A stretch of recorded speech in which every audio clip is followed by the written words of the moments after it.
On raconte que, lorsqu'une étoile filante apparaît dans le ciel, il s'agirait d'une larme d'Astéria. Les pluies d'étoiles filantes exprimeraient les profonds chagrins de la déesse. Astéria est la déité titanite des étoiles filantes, des constellations et de la nuit étoilée. Les Grecs de l'Antiquité l'associaient à la divination liée à la nuit, comme l'oniromancie et l'astrologie.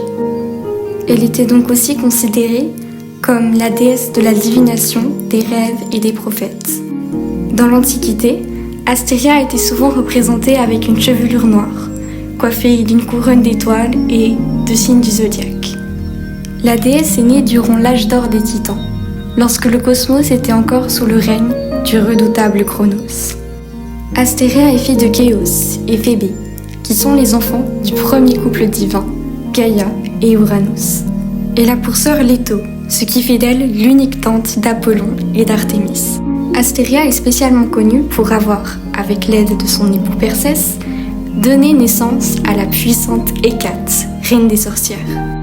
Après la chute du Titan, suite à la titanomachie, Astéria et Leto eurent le privilège de s'installer à l'Olympe, échappant ainsi aux Tartares. Malheureusement, comme de nombreuses belles femmes, les deux sœurs furent victimes des désirs amoureux de Zeus. Astéria tenta de fuir l'attention du dieu en quittant le ciel de l'Olympe sous la forme d'une caille. Mais ce n'est pas ça qui arrêta Zeus.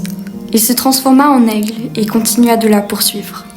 Astéria, désespérée, finit par plonger dans la mer d'Égée, où réside le frère de Zeus, Poséidon. Séduit par le charme de la titanide, il tenta à son tour de la poursuivre.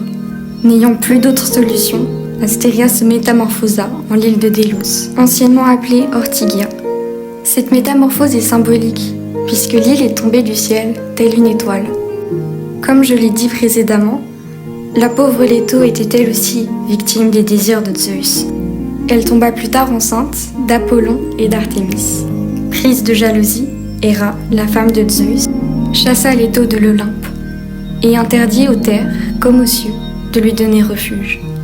Heureusement, elle trouva refuge chez sa sœur, sur l'île de Délos. C'est ici qu'elle enfanta Apollon et Artémis. L'île de Délos, autrefois aride et asséchée, devint une île florissante et éclatante.